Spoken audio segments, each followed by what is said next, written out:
Welcome to Business Exit Success, the podcast dedicated to helping small business owners on how they can successfully transition out of their business on their terms while also living a life of purpose and fulfillment after the sale. I am your host, certified financial planner and certified exit planning advisor, Tom Poltersdorf.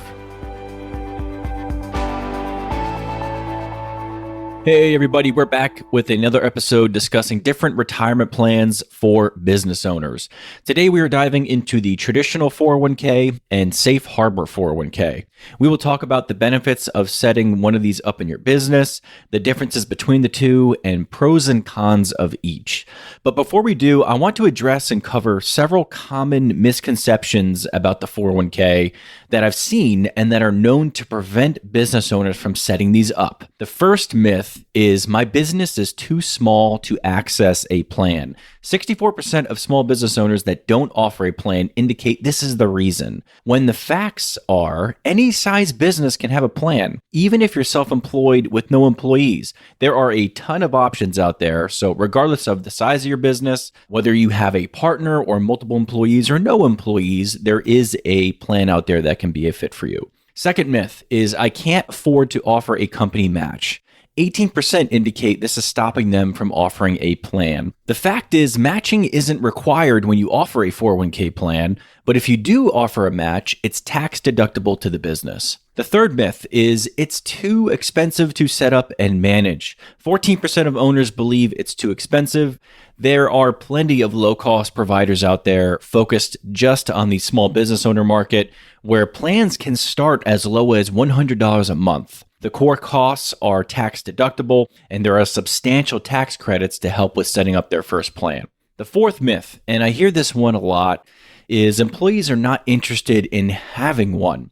12% of owners feel their employees won't want it, while the fact is 85% of employees will participate in a 401k plan. Now, granted, there needs to be some education around this because I agree it is a challenge to get your employees to want to participate. It's a challenge to get them to understand the importance of taking a portion of their paycheck and saving it for the long term, especially in today's conditions. Everything's so expensive. People are just trying to feed their families and put food on the table. But the education, that's where the person helping you set up the plan comes in. So for myself, as an example, when I work with businesses to put in plans, I hold a luncheon with the employees beforehand and talk about the importance of saving for the long term, the importance of compounding your investments over time, and how it can grow for your eventual retirement. So I get it. There's a learning curve that comes with this, with getting your employees and team on board. But once they are on board, the participation rate definitely goes up. The last myth is I don't want to take on the risks and responsibilities of managing a plan. 12% mention this, and the reality is you don't have to go about it alone. Working with a certified financial planner to determine the right plan for you and your business, and then you'll end up partnering with what's called a TPA or third-party administrator. And they handle all of the compliance for the plan. So they handle the filing requirements. They support you when you have a new hire. You need to get them enrolled. They are your back office support for the 401k. So with all of that said, I hope none of those reasons are holding you back from exploring this. So now let's dig into the traditional 401k versus the safe harbor 401k. So these plans are for the businesses that have employees. Okay, you cannot do a solo 401k if you have employees, unless you are just working with your spouse. So good to know here. For the solo 401k, we just had an episode on this before this one. If it's just you and your spouse running a small business, you can do a solo 401k. You can do a SEP IRA if you have employees as well. But I would, in most circumstances, advise against it for reasons I mentioned in the prior episode. And that's episode, again, 28. If you haven't heard that one yet, definitely give it a listen, especially if you are a solopreneur, an independent business owner with no employees.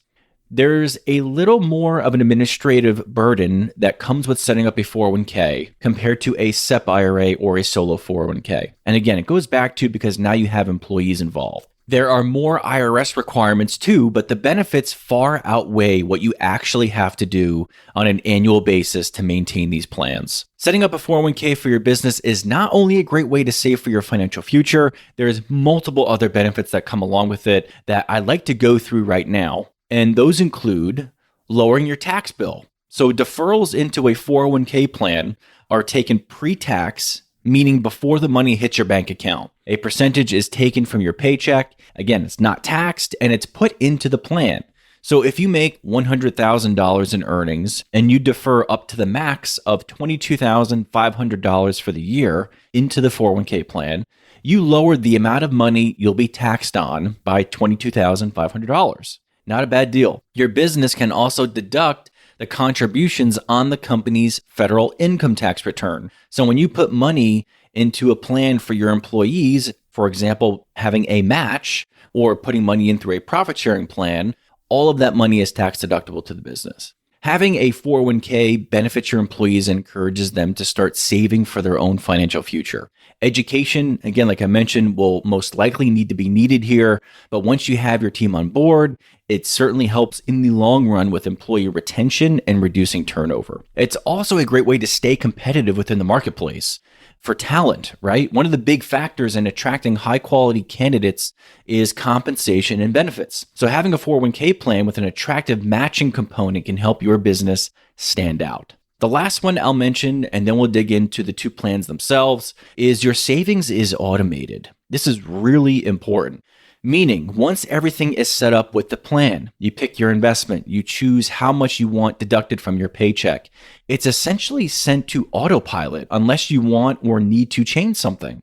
So you don't have to continuously log in and manually move money around. You don't have to continue to pick your investments. It's a phenomenal set it and forget it approach. Okay, so there are a ton of benefits for businesses on why they should set this up. But now, how do we actually go about setting it up? What are the options and differences between the traditional 401k and Safe Harbor 401k? They both sound the same, right? They have 401k in them, but there are some big differences.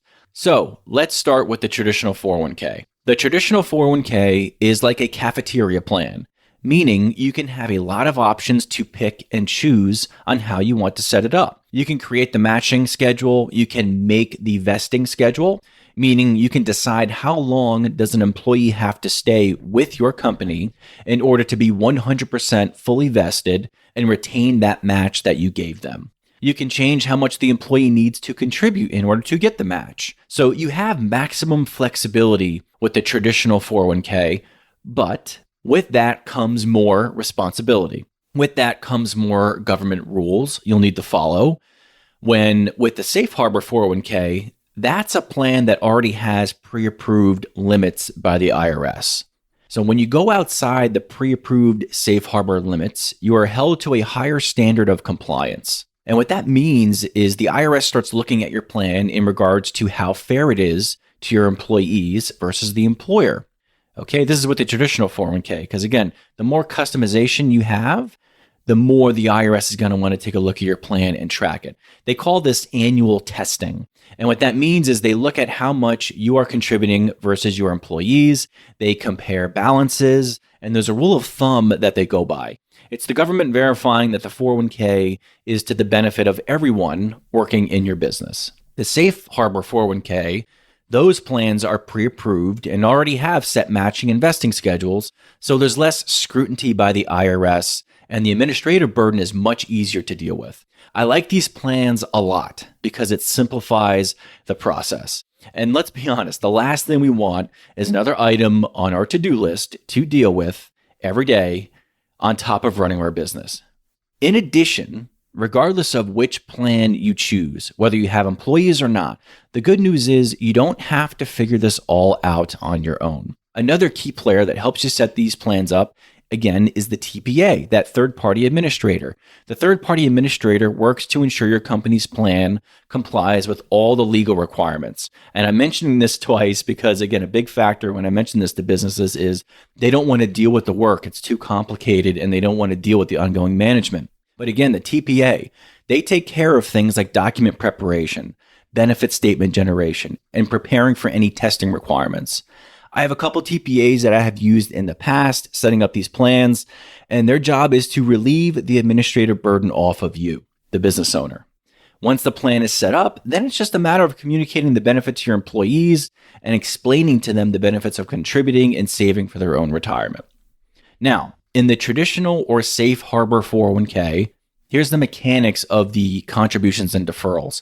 There is employee deferrals and employer contributions. So there are two ways money can go into your account. For you as the owner, you will have an employee deferral amount, and then you can contribute as the employer. You can defer up to $22,500 into the plan, and if you are over the age of 50, you can add an additional $7,500 for a total of $30,000 that can go into the plan as an employee deferral.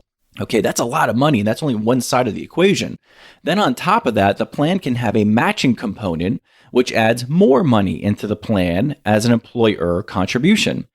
On top of that, okay, there's more. On top of that, if you want, there is another layer you can add on to contribute even more money. And that is by adding on a profit sharing component to the 401k.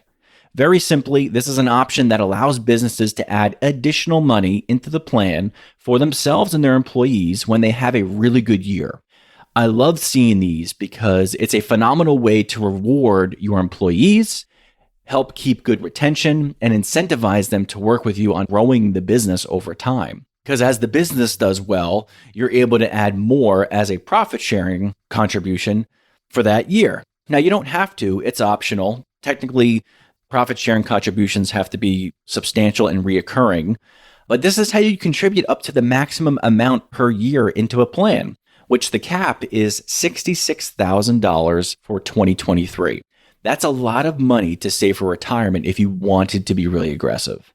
So for those of you that don't have a plan set up, do your research, explore what would work for you and your business. I understand we want to pour every last dollar back into our business, and I don't disagree, but to some point, having a portion of our money that is separate, that is being invested and meant to grow over the long term, is a smart way to diversify our wealth and manage risk. I will include links to resources in the show notes, especially if you want to dig into the details. And until next time, everybody, make it a great day. Hey, everybody, real quick before you take off, if you found this episode helpful in any way, please rate the podcast and leave a review. I would love to get your feedback and see if there are any topics you'd like to hear more about going forward. Thank you, and I appreciate you all very much.